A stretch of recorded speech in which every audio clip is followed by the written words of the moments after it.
Welcome back to the 2 Minute Warning. Today I'm taking a look at the Minnesota Vikings and going over why I think they could be a top 5 defense in the upcoming year. But before we get into that topic, just a quick question for those of you viewing.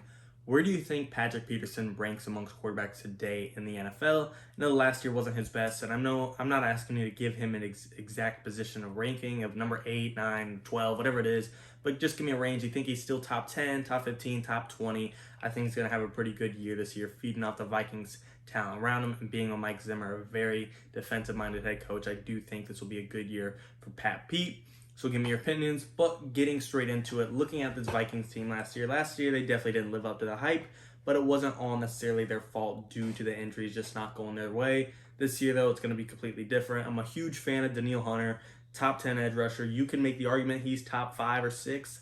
I think, I haven't done my exact rankings, but I do think 6 or 7 would probably be a good spot for him. I'm sure there's a couple guys I'm not thinking of, but 6 or 7 sounds about good to me right off the top of my head, and that's pretty good to have on your squad. He hasn't played in a year, and I've already predicted in another video this is going to be his career high year in sacks. The past 2 years he's played and was healthy, he got 14.5 sacks each. I think he's going to top those numbers for a number of reasons.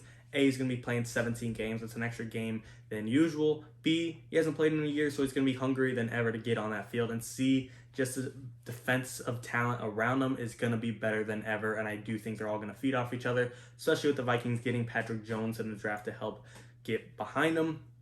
They added Dalvin Tomlinson and Sheldon Richardson. Not that those guys are going to get in there, rack up numbers in the sack boards, but they're both probably good between somewhere between 1 and 5 sacks for the year between each of them.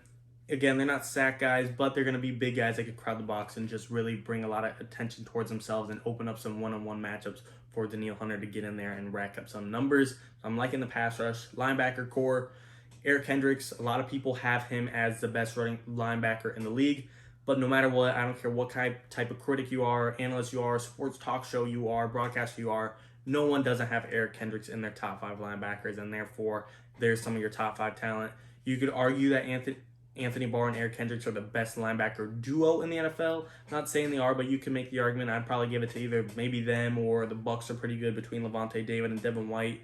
One of those duos would probably get my vote for the top linebacker cores, but to be in the conversation and to be maybe number 1 linebacker core in the NFL, you're looking pretty good. Looking at the secondary, you got everything you need. Pat Pete, you're going to need a rebound year from him. And again, I'm not saying he's got to be locked down. Pat Pete, top 5 corner, number 1 corner in the league. But if you could get in that top 12 range of cornerbacks in the league with Harrison Smith, with Xavier Woods, with Bashaud Breeland, I think he could definitely do it. I do believe in this secondary this year. I've made another video on the top 5 secondaries in the year, this upcoming year. Vikings didn't make the cut for me just because I haven't seen them play yet, but they were on my honorable mention list, and therefore I think they're right on the brink of getting there. They added Cameron Bynum in the 4th round. Another safety. I don't expect him to be a starter right away, but a guy that could develop and really help out this team. They got a plethora of talent in the 3rd round this year, especially making that trade swap with the Jets for Christian Darrisaw, a guy they still pulled off to help out their offense. There's no way this year this Vikings team is not at least in the hunt to be a top 5 defense. They have everything they need. They got star power and depth in the secondary, your star power being Harrison Smith and Pat Pete, and then behind them you got your depth in Bashaud Breeland, Xavier Woods. I like this secondary top to bottom. I've already went over how good the linebacker core is. It can't get much better. Eric Hendricks, Anthony Barr, hopefully both playing a full 17 games. Neither of them played all 16 last year. Up front, again, I don't need Danielle Hunter to go break the all-time NFL sack record of 22.5, but if he could push the high teens, 15, 16, 17, this Vikings team is going to be looking dangerous here with Dalvin Tomlinson, Sheldon Richardson, and of course, Patrick Jones, 3rd round rookie. Don't expect the rookie to do amazing. I don't expect him to get Defensive Rookie of the Year, but when you got Danielle Hunter behind you, taking a lot of the attention, I could see Patrick Jones shine. And of course, as much as this is a defensive video, they're going to need to rely on the offense as well. They're going to need Kirk Cousins and Christian Darrisaw to protect them, and Dalvin Cook, Jay Jettis, Adam Thielen. They're going to need the offense to control the pace of the game, so the defense isn't on there, 35, 40 minutes of a 60-minute football game, just being exhausted, being tired, not being able to control the pace, not being able to move the ball at the speed they want. They're going to need some help from the offense, but like I said, having Mike Zimmer, being a defensive-minded head coach, I think this team is going to be really balanced and have a great year in 2021. I've already predicted them to make the playoffs. A lot of people predicted them to make the NFC North. to win the NFC North. I want to see what happens with the Aaron Rodgers things first, but I don't think it's impossible even if Aaron Rodgers is there. Vikings stole a game from the Packers last year, and the Vikings weren't even that good last year. Now, a healthy Vikings team with even more weapons, I think it's very possible the Vikings could win the division, but I'm just not making that prediction yet. But all around, I think they'll make the playoffs. I think they'll make a run at the NFC North. I like their offense this year. Kirk Cousins, a better O-line. Jay Jettas, we know how good he is. He's already a top 10 receiver, arguably. Adam Thielen is as reliable as they come. Irv Smith Jr., I'm excited to see how his role will play. Big athletic tight end. Now that he's a starter and getting a lot more reps, hopefully he can live up to the hype. Not like he's being projected to be top 5 or anything, but, live up to being the guy that can be relied on as a number 1 tight end. And then the defense, that is where your bread and butter is going to be for this Vikings team to create success. And if they can be a top 5 defense, like I think they will be, I think they're going to go pretty far this year.